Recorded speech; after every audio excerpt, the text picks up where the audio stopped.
하나님 말씀 잠언 30장 7절에서 9절 말씀입니다.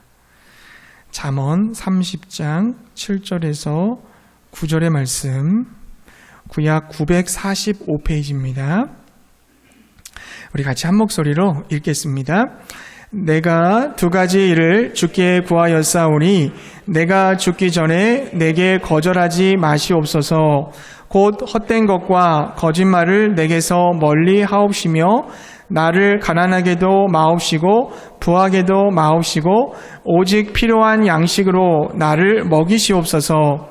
혹 내가 배불러서 하나님을 모른다 여호와가 누구냐 할까 하오며 혹 내가 가난하여 도둑질하고 내 하나님의 이름을 욕되게 할까 두려워함이니이다. 아멘. 오늘도 주님의 은혜와 평강이 여러분에게 함께 하시기를 바랍니다. 오늘 말씀은요, 아굴의 잠언입니다. 아굴은 동방의 현자로 추측이 되지만 구체적으로 누군지는 알 수가 없습니다. 그러나 그는 하나님의 크신 은혜를 받은 사람이고 하나님을 경외하는 지혜자인 것만은 분명합니다. 그는 하나님께 드린 기도의 내용이, 하나님께 드린 기도의 내용이 7절과 8절에 기록이 되어 있어요. 우리 함께 7, 8절의 말씀을 함께 읽어보겠습니다. 같이 읽겠습니다. 내가 두 가지 일을 주께 구하였사오니 내가 죽기 전에 내게 거절하지 마시옵소서. 곧 헛된 것과 거짓말을 내게서 멀리 하옵시며 나를 가난하게도 마옵시고 부하게도 마옵시고 오직 필요한 양식으로 나를 먹이시옵소서. 아멘. 여기 구하였사오니라는 이 단어가요, 과거형으로 되어 있습니다. 그러니까 과거형으로 쓰였다는 것은 반복된다는 말이거든요. 즉 아굴이 이 기도를 계속해서 반복적으로 했다는 것을 우리가 알게 됩니다. 어느 한순간에 순간적인 감정의 동요로 말미암아 이런 기도를 드린 것이 아니라 정말 자기 삶이 그렇게 되기를 바라는 마음으로 하나님 앞에 정말 결단하며 의지적으로 자기가 이렇게 되기를 소망하는 마음으로 이런 기도를 드린 것입니다. 두 가지를 구했는데요, 말과 재물에 관한 것입니다. 자, 말하는 거죠. 말하는 것과 관련되어서는 공허하고 거짓된 말을 멀리하게 해 주옵소서. 공허하고 거짓된 말을 하지 않게 해 주시옵소서. 그리고 재물에 관하여는 부하지도 않고 가난하지도 않게 하여 주시옵소서. 오직 필요한 양식으로 만족하는 삶을 누리게 해달라고 기도하였습니다. 내 입에서 나가는 그 말이 헛되거나 거짓말이거나 하지 않기를 원합니다. 우리 이런 기도 드릴 수 있잖아요. 그런 기도 드릴 필요가 있고요. 또 가난해지지 않기를 원합니다. 가난해지지 않기를 원합니다. 이런 기도도 할 수가 있습니다. 그런데 부자 되지 않도록 해달라고 여러분 기도할 수 있습니까? 저에게는 많은 물질 주지 마십시오. 저는 부유해지고 싶지 않습니다. 큰 돈이 필요 없습니다. 여러분 이렇게 기도하실 수 있겠습니까? 우리는 늘 하나님께 이렇게 기도하잖아요. 하나님 저 부자 되게 해주세요. 물질 좀 넉넉하게 주세요. 흔들어 넘치도록 저에게 안겨주세요. 풍성히 주시옵소서. 이렇게 우리 기도하지 않습니까? 그러나 아굴의 기도는 그렇지 않았다는 거예요. 그 반대입니다. 부해지지 않게 해달라고, 부자가 되지 않게 해달라고, 물질을 많이 주지 마시라고 그렇게 기도했다는 것입니다. 아굴이 왜 이렇게 기도했을까요?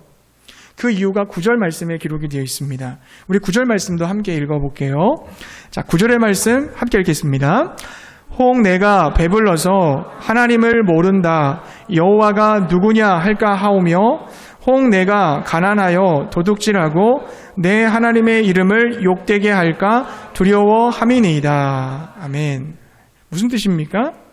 너무 돈이 많아서 부자가 되면 돈에 빠져서 하나님을 멀리하고 하나님을 부인할 수 있기 때문이며, 또 너무 돈이 없어서 가난해지면 하나님의 영광을 가리고 하나님이 기뻐하지 않는 죄를 지을 수 있기 때문에 이렇게 기도했다는 것입니다. 목사님, 아굴은 빌립보서 4장 13절의 말씀을 몰랐나 봐요. 무슨 말씀입니까? 내게 능력 주시는 자 안에서 내가 모든 것을 할 수 있는 거 아닙니까? 비천에 처해도 풍부에 처해도 또 배불러도 배고파도 풍부해도 궁핍해도 어떤 환경이 나에게 다가온다 할지라도 하나님의 능력 안에서 균형을 잃지 않고 잘 견뎌나갈 수 있는 거 아닙니까? 아굴은 그 하나님의 능력을 몰랐던 것 같아요. 이렇게 여러분 얘기할 수도 있을 거예요. 네, 맞습니다. 정말 부자가 되어도요, 하나님을 떠나지 않고 하나님을 잘 섬기는 사람이 있습니다. 성실하게 노력하고 땀 흘려 씨를 뿌린 그 대가로 인하여서 하나님께서 어떤 사람에게는 물질의 풍성함을 주실 때가 있습니다. 이렇게 재물을 얻었음에도 불구하고 재물을 중심으로 살아가지 아니하고 오직 예수 그리스도를 중심으로 살아가며 그 재물의 주인이 하나님인 것을 알고 자신은 하나님의 선한 청지기가 되어 하나님의 물건, 하나님의 그 돈을 하나님의 뜻과 방법대로 선하게 사용하는 부자들이 있습니다. 자신의 영광이 아닌 하나님의 영광을 위해 살겠다라고 하는 그 뜨거운 열정을 가지고 살아가는 성도들이 있다는 것입니다. 그러나 여러분, 돈을 많이 가졌는데도 경건하게 신앙생활하는 것은 정말 어려운 일이에요. 하나님의 특별한 은혜가 없이는 불가능한 일입니다. 돈을 여러분 쌓아놓고 있다고 생각해 보세요. 내 통장에 돈이 넉넉하다, 충분하다 이렇게 생각을 해보세요. 돈이 주는 유혹이 얼마나 많겠습니까? 그거 다 뿌리칠 수 있고 거기에 마음 두지 않고 하나님을 섬길 수 있는 정도의 사람이라고 한다면 그는 대단한 신앙의 인격을 소유한 성숙한 그리스도인이에요. 보통 사람이 아닌 겁니다. 돈이 많으면 여러분 어때요? 고급 식당에 들어갈 때 허름한 옷차림을 해도 상관이 없어요. 왜요? 돈이 있으니까 당당해지거든요. 돈은 여러분 유사 전능성을 가지고 있습니다. 전능하지는 않지만 마치 전능한 것처럼 느껴지는 거예요. 유사신이라고 하죠. 만몬이라고 그러는데 신은 아니지만 신인 것 같이 여겨진다는 겁니다. 자본주의 사회에서 사람들은 돈의 전능함을 준다, 돈이 전능함을 준다고 말해요. 그렇게 믿고 있어요. 그래서 저마다 부자 되려고 하는 거 아닙니까? 그래서 돈을 가지면 어떻게 해요? 자신이 마치 신이 된 것 같은 착각에 빠지게 돼요. 아니, 뭐든지 다 할 수 있을 것만 같다는 생각을 한단 말이죠. 그러나 스스로 신이 되려고 하는 것, 내 스스로 신이 되려고 하는 것, 그게 죄악의 뿌리잖아요. 아담과 하와가 뱀의 유혹에 넘어가서 선악과를 먹은 가장 근본적인 이유가 뭐예요? 자기가 하나님처럼 되려고 했던 거잖아요. 내가 하나님처럼 되려고 자기가 신이 될 수 있다고 믿은 겁니다. 결국 그 아담과 하와는 신이 되고 싶었던 그 마음 때문에 하나님으로부터는 점점 더 멀어지게 된 거예요. 하나님과 멀어졌어요. 사실 여러분, 부자만큼 하나님 나라에 먼 사람이 없습니다. 예수님께서도 부자에 대해서 누가복음 18장 25절에 이렇게 말씀하셨어요.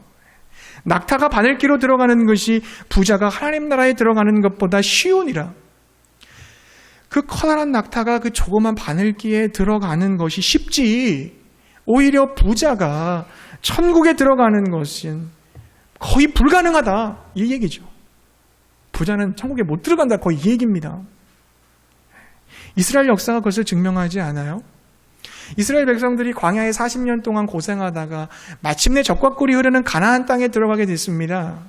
자, 가나안 땅을 눈앞에 두고 하나님의 사람 모세가 이스라엘 백성들에게 설교했잖아요. 이게 신명기 말씀 아니에요? 신명기 말씀을 전하는데 하나님께서 모세에게 주시는 말씀이 있었어요. 그게 뭡니까? 그들이 가나안 땅에 들어가서 배가 부르고 아름다운 집을 짓고 소와 양이 번성하고 은금이 많아지고 소유가 풍성하게 될 때 나 여호와 하나님을 잊어버리고 하나님이 어디 있느냐 말할까? 내가 염려하노라. 그렇게 말씀하셨습니다. 하나님이 염려하셨어요. 부가 주어졌을 때 나를 떠날 거다라고 하는 염려가 하나님께 있었어요.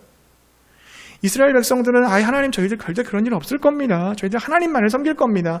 호언장담했지만 실제로 뚜껑을 열어보니 어떻게 됐습니까? 그들이 살찌고 부유해지니까 소가 발로 주인을 뻥 차버리는 것처럼 하나님을 그렇게 차버렸어요. 실제로 그랬잖아요, 여러분.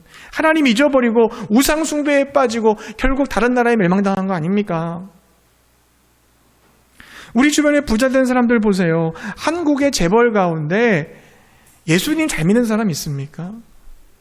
정치인들 가운데 높은 자리에 올라간 사람들 중에 정말 신실한 그리스도인들 있습니까? 부자는 신앙생활하기 어렵습니다. 하나님 중심에서 벗어나 돈 중심으로 살아가기가 쉽습니다.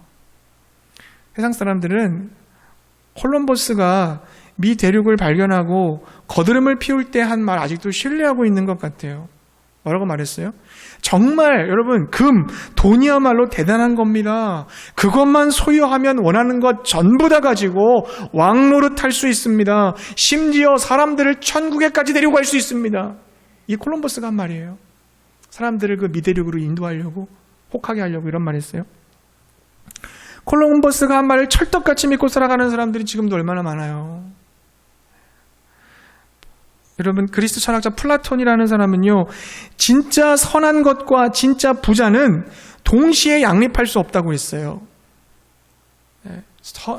선한 사람이면 부자가 아니고 부자이면 선한 사람이 될 수 없다는 말이죠. 두 개가 동시에 성립할 수는 없다는 것입니다. 진정한 그리스도인이라면 그는 부자 되는 것을 좋아하지 않을 겁니다. 그리고 진정한 그리스도인들 중에 부자도 많지 않습니다. 하나님이 허락하시지 않는 것 같아요. 왜 그럴까요? 돈을 많이 가지게 된다는 것은 그만큼 위험스러운 일이기 때문이에요. 위험한 겁니다, 여러분. 부자가 된다는 것은. 그래서 아굴은 풍요에서 벗어나게 해달라고 기도한 거죠. 부의 공격으로부터 자신을 지켜달라고 하나님께 은혜를 구한 것입니다. 그럼에도 불구하고 여러분 마음 안에 그래도 하나님 좀 줘보십시오. 제가 진짜 하나하나 하나님 또 하나하나 좀 저를 시험해 보십시오. 막 이렇게 말하고 싶은 분 혹시 계실지 모르겠어요. 우리 스스로를 우리 자신을 정말 잘 알아야 되겠죠. 여러분 아굴의 관심사는요, 내가 얼마나 잘 사느냐 못 사느냐 하는 문제에 있지 않아요. 여러분 어떻게 하면 하나님을 기쁘시게 해드릴 수 있을까? 어떻게 하면 하나님을 위해 살 수 있을까? 어떻게 하면 하나님 중심의 신앙생활을 할 수 있을까? 거기에 관심을 쏟는 거예요. 내가 부자가 되든 가난한 사람이 되든 상관없어요. 여러분 돈이 많든 적든 그거 아무 상관없어요. 차라리 그런 것들 때문에 내가 하나님 섬기는데 방해되면은 어떤 것도 원치 않는 거죠. 방해되지 않기만을 바랄 뿐이에요. 하나님 사랑하고 하나님 섬기는 것에 방해가 된다면 나는 부자도 싫고 가난도 싫습니다. 어떤 형태라도 하나님과 깊은 관계를 누릴 수 있게 해 주옵소서. 이것이 그의 바람이었습니다. 아굴의 기도는 여러분 주기도문을 닮아 있다고 할 수 있어요. 주기도문의 핵심이 뭡니까? 하나님의 나라를 구하는 거잖아요. 하나님의 이름이 거룩히 여김을 받으시옵소서. 하나님의 나라가 임하시옵소서. 하나님의 뜻이 이루어지기를 구하는 거잖아요. 이와 같이 아굴의 기도도 어떻습니까? 하나님 중심이잖아요. 하나님의 영광을 위해, 하나님의 나라를 위해 기도를 하고 있습니다. 아굴이 가난하게도 마시고 부하게도 마시고 오직 필요한 양식으로 자신을 먹여달라고 했는데 여기 이 필요한 양식이 뭐냐면 일용할 양식이에요. 주기도문에 나오는 일용할 양식. 나그네, 여러분 아굴의 이름의 뜻이요, 나는 나그네라는 뜻이거든요. 즉 나그네가 하나님께 일용할 양식을 구하고 있는 거예요. 그러니까 이런 거죠. 하나님, 저는 나그네입니다. 이 세상은 잠깐이요, 아침에 핀 꽃이 시들어지듯이 금방 없어지는 허무한 세상입니다.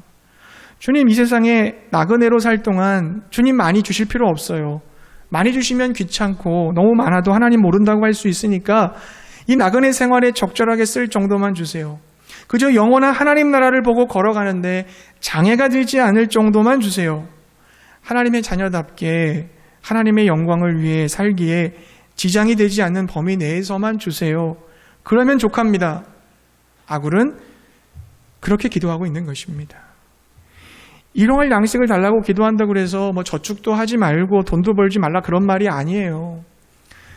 아무리 벌고 저축을 한다 해도 내가 나그네로서 영원한 하나님 나라를 바라보며 그 여행길에 있는 사람이니까 내 마음이 영원한 하나님 나라에서 떠나면 안 된다는 조건 하에 돈을 벌고 저축을 하고 돈을 모으라는 겁니다. 이 세상이 고향처럼 생각해서 난 여기가 전부야, 여기서 나 올인했어, 계속 쌓으려고만 한다면 우리는 비참한 존재로 전락하고 말 겁니다. 하나님 나라를 보아야 될 하나님의 자녀가 세상에서 너무 많이 가져서 부자가 되려고 하는 꿈을 가지고 살면 망하는 지름길인 거예요. 사랑하는 성도님들, 우리도 아굴과 같은 기도를 드려야 됩니다. 예수님이 가르쳐준 그 주기도문을 형식적으로 계속 기도하는 게 아니라요, 습관적으로 암송하는 게 아니라요, 정말 그 주기도문에 나와져 있는 그 내용을 마음을 다해 헌신을 결단하며 드려야 될 줄로 믿습니다. 그가 바로 참된 그리스도인 아니겠습니까? 여러분, 누가 참 그리스도인일까요? 예수 믿고 구원을 받아, 예수 믿고 죄 용서받아 하나님의 자녀가 된 사람이 참 그리스도인입니다. 네, 맞습니다. 그 사람이 그리스도인이죠. 그러나 그의 믿음이 진짜 믿음인지 아닌지는 점검해 볼 필요가 있어요. 말로만 아멘 하는 사람은 참 그리스도인이 아니에요, 여러분. 말로 다 하는 사람은 그리스도인 아니에요, 여러분. 말한 만큼 행동이 따라오는 그리스도인이 진짜 그리스도인인 줄 믿습니다. 예수님에 대한 정보만 알고 예수님과 인격적인 교제가 없는 사람은 진짜 그리스도인이 아닙니다. 예수님께서 마태복음 15장 8절에서 이렇게 얘기했어요. 이 백성은 입술로는 나를 공경하되 마음은 내게서 멀도다. 입술로는 공경하지만 마음은 멀다. 바리새인들 머리로는 하나님에 대한 지식이 너무 많았어요. 얼마나 풍성한지 몰라요. 하나님에 대한 정보가 넘쳐났는데 하나님께 자신의 마음을 드리지 않고 마음을 다해 사랑하고 경외하지 않았습니다. 그런 가짜 그리스도인이에요, 그런 사람은. 예수님보다 가족들을 더 사랑하는 사람도 진짜 그리스도인이 아니에요. 누가복음 14장 25절과 26절 보면 이렇게 말씀하셨어요. 수많은 무리가 함께 갈 때 예수께서 돌이켜 이르시사 물은 내게 오는 자가 자기 부모와 처자와 형제와 자매와 더욱이 자기 목숨까지 미워하지 아니하면 능히 내 제자가 되지 못하고. 무서운 말 아닙니까? 두려운 말 아니에요? 여기서 미워한다는 말은 부모나 너희들 형제 자매 가족들 다 미워해라 이런 뜻이 아니잖아요. 예수님보다 더 사랑하면 안 된다는 거잖아요. 예수님을 가장 사랑해야 된다는 거예요. 어디까지? 너의 목숨보다 더 예수님을 사랑해야 된다. 그게 예수님이 우리에게 요구하시는 기준이에요, 여러분. 성경이 말씀하시는 성도의 모습이에요. 예수님을 가장 사랑하는 분으로 모시고 사는 사람, 그가 진정한 그리스도인입니다. 또 여러분, 예배하고 헌금하고 봉사한다고 진짜 그리스도인이 되는 겁니까?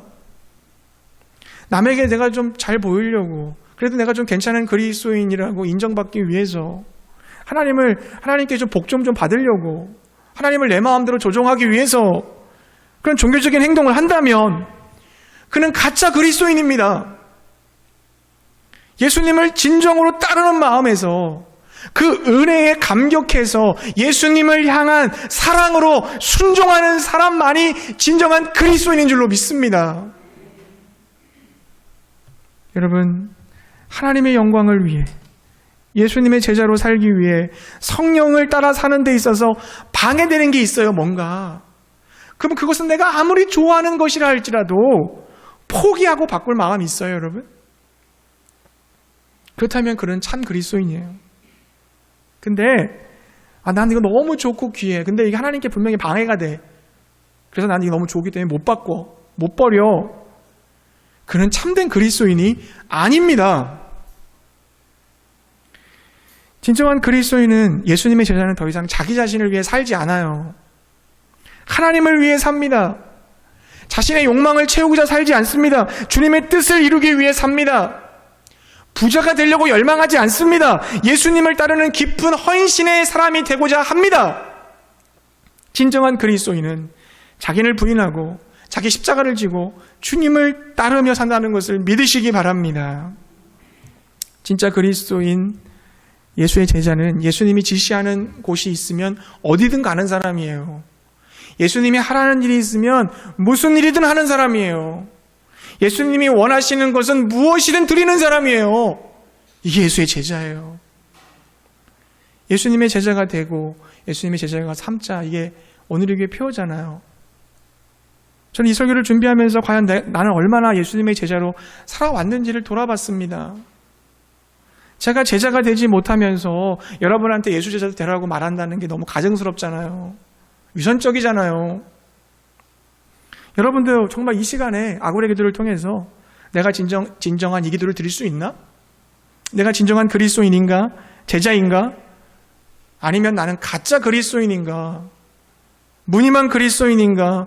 그냥 예수님을 따라갔던 수많은 무리들 중에 그냥 한 사람이었을 뿐인가를 점검해 보시기 바랍니다.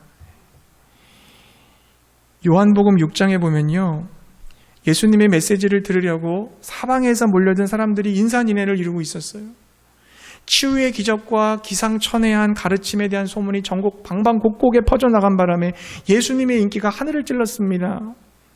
하루 종일 집회가 진행되다 보니까 군중들이 배가 고프잖아요. 배에서 꼬르륵 소리가 들리는 거예요. 예수님은 제자들을 불러서 시장길을 해결할 방도를 물어봤어요. 그래서 제자 중에 빌립이 각 사람에게 돌아가야 될 떡이 한 번만 그 떡을 베어 문다 할지라도 한 7, 8개월치의 임금이 들어갈 거다. 그렇게 대답을 했어요. 이 말이 무슨 말입니까? 한마디로 말하면 이 많은 무리를 먹일 방법은 도저히 없다는 거죠. 하지만 안드레는 어떻게 했습니까? 머리로만 따지지 않고 현장 조사하잖아요. 그는 한 소년이 가지고 있는 떡 5개와 물고기 2마리를 도시락을 발견해냅니다. 그리고 예수님은 그 소년의 도시락으로 거기에 있는 모든 사람들을 먹이셨어요. 성경 말씀에 보면은 모두 한껏 배를 채우고도 음식이 풍성히 남았다라고 기록을 하고 있습니다. 저녁 식사가 끝나고 사람들은 다음 날에도 예수님의 그 기적과 설교를 듣기 위해 그 자리에 자리를 잡았습니다. 두리번거리면서 예수님을 찾기 시작합니다. 하지만 아무리 둘러보아도 예수님이 보이지 않습니다. 그들은 어제와 같은 기적을 기대하고 있었어요. 하지만 그때 예수님과 제자들은 어디에 계셨어요? 이미 호수 건너편으로 건너간 뒤였습니다. 무리들이 겨우 예수님의 일행을 따라잡았을 때 역시 허기져 있었고 배가 고픈 상태였어요. 무리가 예수님이 있는 곳으로 왔을 때 예수님은 무리들에게 싸늘하게 말씀하셨습니다. 요한복음 6장 26절이에요. 예수께서 대답하여 이르시되 내가 진실로 진실로 너에게 이르노니, 아멘 아멘, 정말 중요하단 말씀이잖아요. 너희가 나를 찾은 것은 표적을 본 까닭이 아니요. 표적이 뭡니까? 표적은 예수 그리스도가 하나님의 아들인 것을 증거하는 장치잖아요. 그 표적을 통해 내가 하나님의 아들 구원자 주님인 것을 알기 때문에 나한테 온 게 아니라 떡을 먹고 배부른 까닭이다. 그들이 수고를 마다하지 않고 계속 주님을 쫓았던 이유는 진정으로 예수 그리스도를 따르기 위해서가 아니라 겨우 굶주린 배 채우기 위해서였던 겁니다. 이제 예수님은 그들에게 물리적인 떡이 아니라 생명의 떡이신 예수님 자신을 주겠다고 말씀하셨어요. 너희들이 정말 따라야 될 생명의 떡은 바로 나 예수다라고 말씀하셨어요. 요한복음 6장 35절을 보니까 예수께서 이르시되 나는 생명의 떡이니 내게 오는 자는 결코 줄이지 아니할 터이요 나를 믿는 자는 영원히 목마르지 아니하리라 그러셨어요. 줄이지 않겠다, 목마르지 않겠다, 내가 생명의 떡이다. 그 말을 듣고 사람들이 어떻게 반응했을까요? 생명의 떡이신 예수님께 막 더 나왔습니까? 예수님을 따라 나섰습니까? 요한복음 6장 66절에 그때부터 그의 제자 중에 많은 사람이 떠나가고 다시 그와 함께 다니지 아니하더라. 떠나갔다는 얘기죠. 자, 많은 무리들이 예수님께 나온 것은 예수님을 원해서가 아니에요. 그들이 예수님을 통해 덕을 보고 싶었던 겁니다. 예수님을 통해 좀 돈도 벌고 싶었고, 병도 고치고 싶었고, 기적도 경험하고 싶었고, 문제도 해결받고 싶었고, 상처도 치유받고 싶었습니다. 그러나 그들의 원함이 이루어지지 않자 예수님을 따르는 제자의 삶을 포기하고 만 거예요. 그들은 여전히 예수님 주변을 돌면서 예수님을 통해 무언가를 얻어보고자 하는 무리들 중에 한 명일 뿐 생명의 떡이신 예수님으로 인하여 참된 만족을 얻는 제자가 될 수는 없었던 것입니다. 사랑하는 성도님들, 우리가 오늘 예수님께 나온 이유는 뭐죠? 우리가 예수 그리스도께 나와 예배하는 이유는 뭡니까? 예수님으로 인해서 복받기 위함입니까? 아니면 예수님 자신을 원했기 때문입니까? 생수가 되시고 생명의 떡이 되시는 예수님과의 깊은 사귐을 갖고자 오셨다면, 그 예수님을 사랑해서 나오셨다면, 그분을 따라가기 위해 나오셨다면, 그분을 따라가기 위해 내 것을 포기하려고 나왔다면, 그분에게 헌신하려고 나왔다면 여러분은 진정한 그리스도인이에요. 그러나 그렇지 않고 이 무리들처럼 예수님을 통해 뭔가 좀 유익을 얻고자 나왔다면, 그리고 그 유익을 얻지 못했을 때 예수님을 따라가는 제자의 그 희생의 삶을 포기한다면 여러분은 가짜 그리스도인입니다. 진짜 그리스도인이 아니란 말이죠. 그렇게 열광적이던 무리들이 대부분 다 집을 돌아갔어요. 또 12제만 남았어요. 부흥을 시키신다고 하면 여러분 이런 말을 해야 되겠습니까? 예수님은 부흥할 마음 자체가 없는 거예요. 사람들이 이런 말 듣고 누가 좋아하겠어요? 하지만 예수님의 기준은 변함이 없어요. 예수님의 성하는 나라 가치는 변함이 없어요. 예수님은 그들 쫓아가서 붙들지 않았습니다. 왜요? 예수님이 진짜 원하시는 것은 그런 무리가 아니었기 때문이에요. 예수님이 진짜 원하시는 건 뭡니까, 여러분? 예수님을 따르는 예수의 제자예요. 예수님을 통해 복받으려는 무리들이 아니었습니다. 예수님을 위해 죽기까지 따라가는 헌신된 제자를 예수님은 원하셨어요. 마태복음 7장 21절에 예수님께서 이렇게 말씀하셨어요. 나더러 주여 주여 하는 자마다 다 천국에 들어갈 것이 아니요 다만 하늘에 계신 내 아버지의 뜻대로 행하는 자라야 들어가리라. 다 주여 주여 한다고 들어가는 게 아니래요. 교회 다닌다고 교회 들어가는 게 아니래요. 아버지의 뜻대로 행한다. 그리고 그 후에 뭐라고 말씀했습니까? 그날에 많은 사람이 나더러 이르되 주여 주여 우리가 주의 이름으로 선지자 노릇을 하며 주의 이름으로 귀신을 쫓아내며 주의 이름으로 많은 권능을 행하지 아니하였나이까 하리니 그때에 내가 저희에게 밝히 말하되 내가 너희를 도무지 알지 못하니 불법을 행하는 자들아 내게서 떠나가라. 얼마나 소름 끼치는 말입니까? 만약에 내가 주님 만나가지고 주님이 나한테 이런 말씀 하셨다 그러면 여러분 얼마나 무서운 말이냔 말이에요. 우리는 모두 주님을 만나게 될 것입니다. 주님을 만났을 때 내가 너를 도무지 알지 못한다. 어떻게 될까요? 이런 비참한 일을 겪어서는 안 되잖아요. 그러므로 우리는 진짜 그리스도인이 되어야 됩니다. 진짜 제자가 되어야 됩니다. 제자가 많이 천국에 들어가는 줄 믿습니다. 요한계시록 21장에 보시면 여러분 천국의 모습이 뭐예요? 새 예루살렘이잖아요. 새 예루살렘이라는 것은 뭡니까? 교회를 상징하는 거예요. 교회는 누굽니까? 신부잖아요. 거룩한 백성. 그 천국의 기초가 뭡니까? 12문 12돌이에요. 기초돌이에요. 12문은 이스라엘, 구약의 이스라엘의 12지파를 상징합니다. 그리고 기초 초석인, 기초 보석인 12보석은 뭡니까? 신약의 12제자를 상징합니다. 아, 그러면 이스라엘 백성들은 무조건 구원받고 교회에 있는 사람들은 무조건 다 구원받는 건가? 그게 아니에요, 여러분. 무늬만, 형식적으로 껍데기만 이스라엘 백성이 아니라 진짜 이스라엘 백성. 교회만 왔다 갔다 하는 형식적 썬데이 크리스찬이 아니라 진짜 예수를 따르는 제자. 그들만이 천국에 들어가게 되는 줄 믿습니다. 그들만 천국 가는 거예요, 여러분. 다른 사람은 아무도 못 가요. 그러므로 그냥 예수님 주변을 서성거린 그 무리들이 아니라 예수님을 따라가고 예수님을 사랑하고 예수님을 닮아가고 예수님을 위해 희생하고 십자가를 지고 자기를 부인하는 제자만이 천국에 들어감을 믿으시기 바랍니다. 제가 요즘 즐겨 부르는 찬양 중에서 선교사라는 찬양이 있어요. 가사가 이렇게 시작돼. 선교사라는 찬양인데 아픔 많은 세상에 주의 복음 들고 부르심 따라갑니다.